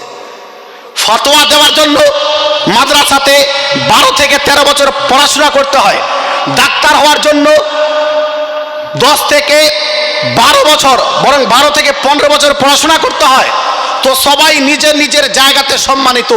একজন ডাক্তার নিজের জায়গায় সম্মানিত, মাস্টার নিজের জায়গায় সম্মানিত, ইঞ্জিনিয়ার নিজের জায়গায় সম্মানিত। কিন্তু কোনো ডাক্তার যদি মাস্টারের কাজ করে, মাস্টার ডাক্তারের কাজ করে, মুফতি ডাক্তারের কাজ করে, আর ডাক্তার মাস্টারের কাজ করে, এই কাজগুলো সঠিক হবে? বোঝাতে পেরেছি? কিন্তু এই কাজগুলি হচ্ছে কি না হচ্ছে না আজকে? যার জন্য মোবাইল দেখে, ইউটিউব দেখে, ফেসবুক থেকে ফতোয়া দিচ্ছে। ফতোয়া গুগল থেকে নয়, কোরআন থেকে দিতে হয়। ফতোয়া হাদিস থেকে দিতে হয়। এরা ইউটিউব দেখে কে কি বললো না বললো ফতোয়া দিয়ে দিল। এর জন্য নবী পাক বলেছিলেন ইউসবিহুর রাজুলু মুমিনা ওয়া ইউমসি কাফিরা। এমন একটি যুগ আসবে সকালে মুসলমান রাত্রে কাফের, রাত্রে কাফের সকালে মুসলমান। কেন? সে দিনের মধ্যে এমন কিছু বলে দিয়েছে যে ঈমান তার অন্তর থেকে বেরিয়ে গেছে, রাতে এমন কিছু বলেছে যে ঈমান অন্তর থেকে বেরিয়ে গেছে। এর জন্য নবী পাক বলেছেন সতর্ক হও, কোরআন হাদিস নিয়ে কোনো অপব্যাখ্যা করা চলবে না, আমাদের সচেতন থাকতে হবে। লাস্ট যেটা আমার বার্তা থাকবে আপনাদের নিকটে, আপনারা ওলামায়ে আহলে সুন্নাত ওয়া জামাতের লিখিত যে সমস্ত কিতাবাদি, ওই কিতাবাদিগুলো পাঠ করবেন। কোরআনের অনুবাদ কানজুল ঈমান, ওই কানজুল ঈমান পাঠ করেন। মিরাতুল মানাজির হাদিসের ব্যাখ্যা বিশ্লেষণ পড়েন। খালি হাদিস পড়ে ফতোয়া দেওয়া, একটি হাদিস পড়ে ফতোয়া দেওয়া চলবে না, বরং আপনাকে ওই বিষয় সম্পর্কে আরো হাদিস দেখতে হবে যে আরো এই সম্পর্কে হাদিস আছে কিনা। আমি এক জায়গাতে গেলাম, তো বলছে যে এতদিন ধরে আমাদের মৌলানা সাহেবগণ বলেছেন যে দাঁড়িয়ে পেচ্ছাপ করা যাবে না, বসে পেচ্ছাপ করতে হবে, কিন্তু আমি তো বুখারী শরীফে পেয়েছি দাঁড়িয়েই পেচ্ছাপ করতে হবে। কি অবস্থা? পেচ্ছাপ করতে হবে দাঁড়িয়ে। আর বুখারী শরীফে হাদিস, আমি বললাম যে বাস্তব কথা, বুখারী শরীফে হাদিস আছে পেচ্ছাপ করার 3টি হাদিস, আর 3টি হাদিসের মধ্যেই আছে যে নবী দাঁড়িয়ে পেচ্ছাপ করেছেন। বুখারী শরীফে, সহিহ বুখারী, পেচ্ছাপ করা নিয়ে 3টি হাদিস, 3টি হাদিসের মধ্যে আছে নবী দাঁড়িয়ে পেচ্ছাপ করেছেন, কোনো কারণ উল্লেখ নেই। এমনিতেই নর্মাল ভাবে বলা হয়েছে নবী পাক দাঁড়িয়ে পেচ্ছাপ করেছেন। তো এই ব্যক্তি বলছে যে বুখারীতে আছে দাঁড়িয়ে পেচ্ছাপ করার কথা, আর আপনারা বলছেন যে দাঁড়িয়ে পেচ্ছাপ করা যাবে না। তো আমি বললাম যে আপনি তো এক ধরনের হাদিস পড়েছেন, একটি হাদিস পড়েছেন, কিন্তু এর বিপক্ষে যে হাদিস আছে ওই হাদিস আপনি পড়েন নি। তিরমিজি শরীফের মধ্যে মা আয়েশা সিদ্দিকা রাদিয়াল্লাহু তাআলা আনহা বলেন, মান হাদাসাকুম আন্নান নাবিয়্যা সাল্লাল্লাহু আলাইহি ওয়াসাল্লাম ইয়াবুলু কাইমান ফালা তুসাদ্দিকু মা কানা ইয়াবুলু ইল্লা কায়দা। হে জগৎবাসী শোনো, যদি কোনো ব্যক্তি তোমাদের সামনে এ কথা বলে যে নবী দাঁড়িয়ে পেচ্ছাপ করেছেন, তাহলে তার কথা মানবে না। আমার নবী যখন যখন পেচ্ছাপ করেছেন দাঁড়িয়েই পেচ্ছাপ করেছেন, বলেন সুবহানাল্লাহ। বসে পেচ্ছাপ করেছেন, নবী যখন পেচ্ছাপ করেছেন বসেই পেচ্ছাপ করেছেন। যদি কেউ তোমাদের বলে যে দাঁড়িয়ে পেচ্ছাপ করেছেন, তার কথা মানা চলবে না। কিন্তু বুখারীতে আছে দাঁড়িয়ে পেচ্ছাপ, 3টি হাদিস, তার জবাব কি? তো ওই মাস্টার সাহেব তো ওই হাদিস পড়েনি, তিরমিজি শরীফে যেই হাদিস আছে ওই হাদিস পড়েনি, সে খালি বুখারীকেই পড়েছে। বুখারীতে যেই হাদিস আছে ওই হাদিসের ব্যাখ্যা হলো নবী পাকের পায়ে এক সময় চোট লেগেছিল। কি লেগেছিল? চোট লেগেছিল। ফলে আমার আপনার নবী দাঁড়িয়ে পেচ্ছাপ করেছেন। এটা আমাদের জন্য। নবী যদি চাইতেন সঙ্গে সঙ্গে দোয়া করে ওই চোটকে দূর করতে পারতেন কি পারতেন না? পারতেন। নবী পাক চক্ষুকে, একজন সাহাবীর চক্ষু বেরিয়ে গেল যুদ্ধে, নবী পাক থুতু মোবারক লাগিয়ে দিলেন, সঙ্গে সঙ্গে চোখ খুব ভালো হয়ে গেল, বলেন সুবহানাল্লাহ। সুবহানাল্লাহ। তো নবী তো করতে পারতেন নিজের চোট দূর করতে, কিন্তু আমাদের যদি পা কিছু হয়ে যায়, আমাদের যদি হয়ে যায় তো আমরা কি করব? তো নবী আমাদের জন্য জায়েজের একটি রাস্তা বের করে দিলেন। হে আমার উম্মতিরা শোনো, যদি ব্যতিক্রমে পায়ে চোট লেগে যায় তো ওই অবস্থায় দাঁড়িয়ে পেচ্ছাপ করা যাবে, নরমাল অবস্থায় নয়। নবী পাক নরমাল অবস্থায় বসে পেচ্ছাপ করেছেন। তো বুখারীতে যেই হাদিস আছে ওটা নরমাল অবস্থায় নয়, ওটা বিশেষ কারণে, বিশেষ কারণে, অসুবিধার সময়। কিন্তু ওখানে তো অসুবিধা লেখা নেই, তো এই বলছে যে সব সময় দাঁড়িয়ে পেচ্ছাপ করতে হবে।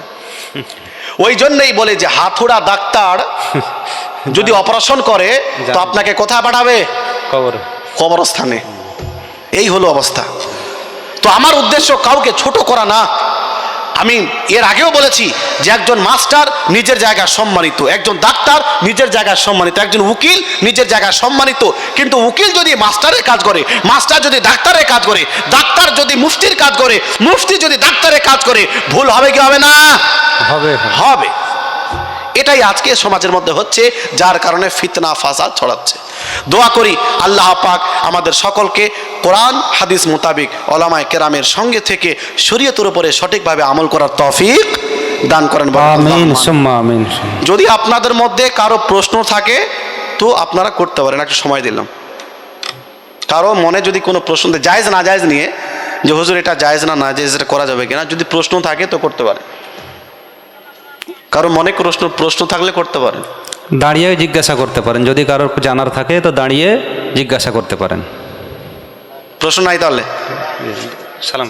যাই হোক, আমি নিজের তরফ থেকে বলে দিই, আজকাল অনেক ভুল ধারণা আমাদের মধ্যে আছে জায়েজ না জায়েজ কাজ। যেমন বর্তমান সময়ে আমাদের যুবকরা অনলাইনে গেম খেলছে, অনলাইনে Dream11, রামি সার্কেল এগুলো খেলছে, আর টাকা দিয়ে হারজিত, যেমন বাইরে জুয়া খেলা হয় তদ্রূপ অনলাইনে গেমিং আজকাল চলছে।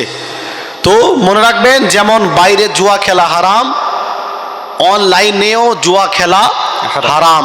রামি সার্কেল, Dream11 এগুলো খেলা যাবে না।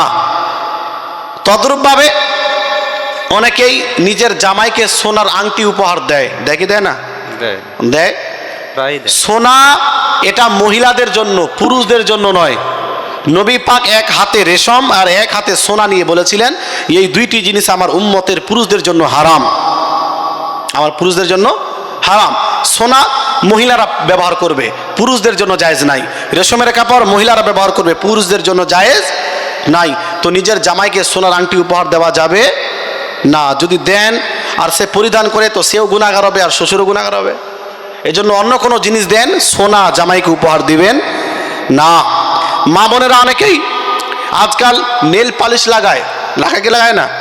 মনে রাখবেন, নেল পালিশ লাগানোর পরে যদি ওযু গোসল করে সেই ওযু গোসল হবে না। কেন? ওই জায়গাতে তো পানি পৌঁছাবে না, পানি তো ওপর দিয়ে চলে যাবে। তো যখন পানি পৌঁছালো না তোর ওযু হলো না, গোসল হলো না। যখন ওযু গোসল হলো না, সে পাকও হলো না। যখন পাক হলো না, তোর নামাজ হবে না। এজন্য নেল পালিশ ব্যবহার করবেন না। পাশাপাশি মা বোনেরা আজকাল ওই সিটি গোল্ডের চুড়ি অলংকার ব্যবহার করে। ওই সিটি গোল্ড লোহা তামা পিতল দিয়ে তৈরি করা হয়। তো এইরকম লোহা তামা পিতলের তৈরিকৃত অলংকার ব্যবহার করা যাবে না। মা বোনেরা এগুলো ব্যবহার করবে না। মা বোনেরা সোনা, চাঁদি, কাঁচ, প্লাস্টিক এই ধরনের চুড়ি ব্যবহার করতে পারে। সিটি গোল্ড ব্যবহার করা চলবে না, কেননা এগুলো লোহা তামা পিতল দিয়ে তৈরি করা হয়। তৎসঙ্গে পুরুষরা আপনার লোহা তামা পিতলের আংটি ব্যবহার করে। অনেকেই বিভিন্ন মাজারে যায় আর সেখান থেকে নিয়ে আসে। তো ওই লোহা তামা পিতলের আংটি পরিধান করা যাবে না, এটা পুরুষ মহিলা উভয়ের জন্য হারাম। যদি ওই অবস্থাতে নামাজ আদায় করে, নামাজ মাকরু তাহরিমি হবে, পুনরায় ওই নামাজ আদায় করা ওয়াজিব হবে। তো এজন্য পুরুষ খালি একটি চাঁদির আংটি ব্যবহার করবে। কয়টি? একটি, যার ওজন হবে 4 গ্রাম 665 মিলিগ্রাম। কত? 4 গ্রাম 665 মিলিগ্রাম একটি চাঁদির আংটি। এর থেকে বেশি ওজনের চাঁদির আংটি ব্যবহার করাও চলবে না। তো এগুলো আমাদের খেয়াল রাখতে হবে। পাশাপাশি আমরা মাজারে যাই, ওলিদের মানি, কিন্তু মাজারে গিয়ে সাজদা করা চলবে না। মাজারে গিয়ে সাজদা করা হারাম। মাজারে গিয়ে তাওয়াফ করাও হারাম। কোনো মাজারে গিয়ে তাওয়াফ করা চলবে না, কোনো মাজারে গিয়ে সাজদা করা চলবে না। যদি কোনো পীর তাওয়াফ করায় নিজের বাপদাদার মাজারে, যদি কোনো পীর নিজের বাপদাদার মাজারে তাওয়াফ করায়, তো এই পীর হলো ভণ্ড পীর। এই পীর কি পীর? জোরে বলে, ভণ্ড পীর। এই পীরের সঙ্গে আমাদের সম্পর্ক, জোরে বলেন, এই পীরের সঙ্গে আমাদের সম্পর্ক নেই। তো যেই পীর নিজের বাপ দাদার মাজারে নিজের মুরিদদেরকে বলে যে সাজদা করো, বলে যে তাওয়াফ করো, এই রকম পীরের সঙ্গে সম্পর্ক রাখা যাবে না। আমরা পীর মানি কামিল পীর। যেই পীর শরীয়তকে ফলো করে সেই পীরকে আমরা মানি, সেই পীরের সম্মান শ্রদ্ধা করি। আর যেই পীর নিজের মুরিদদেরকে হারাম কাজ করতে বলে, এই রকম পীরকে আমরা মানব না। এই রকম ভণ্ড পীর থেকে বেঁচে থাকতে হবে। আর মাজারে মা বোনদেরকে নিয়ে যাবেন না। আজমিরে, কেচোছা, বেরেলি শরীফে মা বোনদের নিয়ে যাবেন না। নিজে যাবেন, জিয়ারত করে আসবেন, মা বোনদেরকে নিয়ে যাবেন না। মা বোনদের নিয়ে যাওয়ার কোনো প্রয়োজন নাই। শরীয়তের মধ্যে মা বোনদের ক্ষেত্রে মাজারে যাওয়া হলো নিষেধ। যাদের ছেলে ইন্তেকাল করেছে, মা কি কোনোদিন ছেলের মাজারে গিয়েছে, কবরে গিয়েছে? যায়? কবরস্থানে মেয়েরা যায় কি আপনাদের? যায় না। তো যখন নিজের ছেলের কবরে যায় না, তো পীরের মাজারে কেমন করে চলে যাবে? এটা তো নিজের ছেলে। হ্যাঁ, তো এজন্য যেমন নিজের ছেলের কবরে যায় না, নিজের স্বামীর কবরে যায় না, তদ্রূপভাবে পীরের মাজারেও মহিলার যাবে না। এটা মহিলাদের জন্য নিষেধ। বাকি আমরা মাজারকে ভালো জায়গা করে রাখবো, সেখানে মেলা লাগানো চলবে না।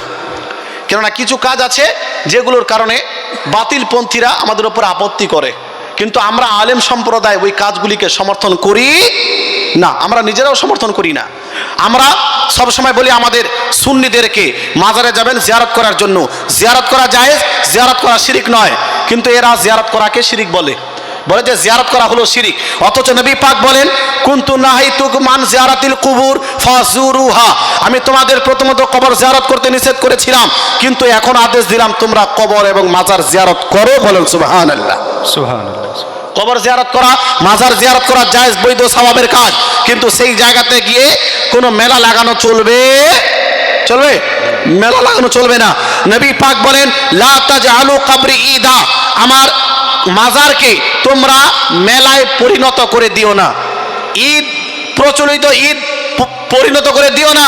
এজন্য মাজার হলো জিয়ারত করার জায়গা, সেখানে হলো কোরআন তেলাওয়াত করার জায়গা। সেই জায়গাতে জিয়ারত করে আসবেন, নেকি অর্জন করবেন। সেই জায়গা দিয়ে গিয়ে কোনো অন্যায় কাজ করবেন না। এটা আমাদের সকলের দায়িত্ব। দোয়া করি আল্লাহ পাক আমাদের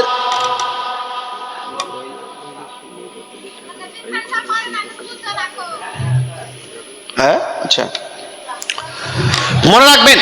আর একটি প্রশ্ন, যেটা অনেক জায়গাতে আমি দেখছি, অনেক সময় যদি ছেলে মেয়ের মধ্যে অবৈধ সম্পর্ক হয়ে যায়, জেনায় লিপ্ত হয়ে যায়, তো জরিমানা করা হয় কি হয় না? 2 লাখ টাকা। আর ওই টাকা নিয়ে 1.5 লাখ টাকা দেয় মেয়েকে, আর 50,000 টাকা মোড়ল সর্দার সবাই যারা বিচার করে ভাগ করে নিয়ে নেয়। নাকি নেয় না? অনেক জায়গাতে না, অনেক জায়গাতে নেয় না, মেয়েকে দিয়ে দেয়। নেয় কি নেয় না? নেয়। মনে রাখবেন, জেনা ব্যভিচার করা হারাম, জাহান্নামে যাওয়ার কাম। কিন্তু এই জেনা করার কারণে, ব্যভিচারের কারণে তার উপরে জরিমানা হিসাবে এত টাকা লাগানো চলবে না। কে এটা আপনাকে মশলা বলেছে? নিজের তরফ থেকে সমাজ চালাচ্ছে। শরীয়ত বলছে টাকা নিয়ে কাউকে শাস্তি দেওয়া চলবে না, এটা ইসলাম ধর্মের রহিত, জায়েজ নাই। কেউ কোনো ভুল করেছে, টাকা নিয়ে শাস্তি দেওয়া চলবে না। আপনি তাকে 10 লাঠি লাগিয়ে দেন, এখানে তো যেটা শরীয়তের বিধান 100 কোড়া। যদি অবিবাহিত আর অবিবাহিতা হয় তাহলে কত করে? 100 কোড়া লাগাতে হয়।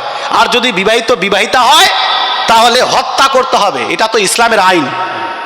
কিসের আইন? ইসলাম।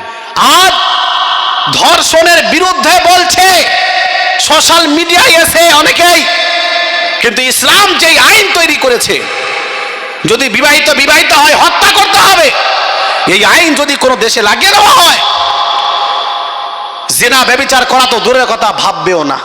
ভাববে? এত কড়া আইন। এজন্য ইসলাম এজন্যই এরকম আইন তৈরি করেনি, যেন মানুষ হারাম কাজে লিপ্ত না হয়। আজ মানুষ চিৎকার করে ধর্ষণ করার কারণে তাকে ফাঁসি দেওয়া হোক, বলে কি বলে না? এটাই তো ইসলাম বলেছে 1500 বছর আগে। ইসলাম তো এটাই বলেছে, হত্যা করো, এরকম জালিমকে রাখা যাবে না। তো যদি বিবাহিত হয়, ইসলামের আইন হলো যে এদের ধ্বংস, হত্যা করতে হবে। কিন্তু যেহেতু এখানে ইসলামী রাজত্ব নেই, এখানে ইসলামী রাজত্ব নেই, এজন্য আমরা ওই আইন জারি করতে পারবো না। অনুরূপভাবে 100 কোড়া, এটাও কোনো মুফতি নিজের দায়িত্বশীলতার সঙ্গে লাগাতে পারবে না। এই কাজ হলো যখন বাদশাহ থাকবে, ইসলামী বাদশাহ। যেহেতু ইসলামী বাদশাহ নেই, এজন্য সরাসরি এটার উপর আমল করা যাবে না। কিন্তু গ্রামের লোক যদি চায়, শাস্তি কিছু তারা দিতে পারে। সমাজের লোক ছেলে মেয়েকে কিছু শাস্তি দিতে পারে। তো শাস্তি তো ছেলেকে দেওয়া হলো 2 লাখ টাকা জরিমানা লাগিয়ে, আর মেয়ে, ওর দোষ নাই, ওর বেশি ভুল। কোরআন বলছে আয-যানিয়াতু ওয়াজ-যানি, ব্যভিচারিণী এবং ব্যভিচারী। আগে কোরআনে মহিলার কথা বলা হলো, কেননা জেনা ব্যভিচার করার ক্ষেত্রে যতক্ষণ পর্যন্ত মহিলার সমর্থন থাকবে না, এটা সম্ভব না। মহিলার দোষ বেশি থাকে, এজন্য আগে মহিলার কথা বলা হলো, তারপরে পুরুষের কথা বলা হলো। তো আপনি ছেলের ওপরে 2 লাখ টাকা জরিমানা, আর মেয়ের ওপরে ওর ভুল নাই, ওকে আপনি টাকা দিয়ে দিলেন। এজন্য এই রকম জরিমানা লাগানো জায়েজ নাই। যারা লাগাবে তারা গুনাহগার হবে। আপনি ছেলে মেয়ে উভয়কে শাস্তি দেন, লজ্জিত করেন যেন তারা লজ্জিত হয়। তো এটা হলো শরীয়তের আইন। নিজের তরফ থেকে আইন তৈরি করা যাবে না, তার উপরে আমল করাও যাবে না। দোয়া করি আল্লাহ পাক আমাদের সকলকে শরীয়ত মোতাবেক দুনিয়াতে চলাফেরা করার তৌফিক দান করুন। আল্লাহুম্মা আমিন সুম্মা আমিন। আর যদি কোনো প্রশ্ন থাকে করতে পারেন। যাই হোক, প্রশ্ন হয়তো নেই, না রাত্রি হয়ে গেছে। কিয়াম করে নিই।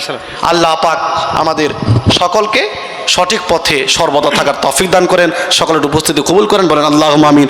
ওয়া মা আলাইনা ইল্লাল বালাগ। আসসালামু আলাইকুম ওয়া রাহমাতুল্লাহি ওয়া বারাকাতুহু। কিয়াম সালাম আলাইকুম।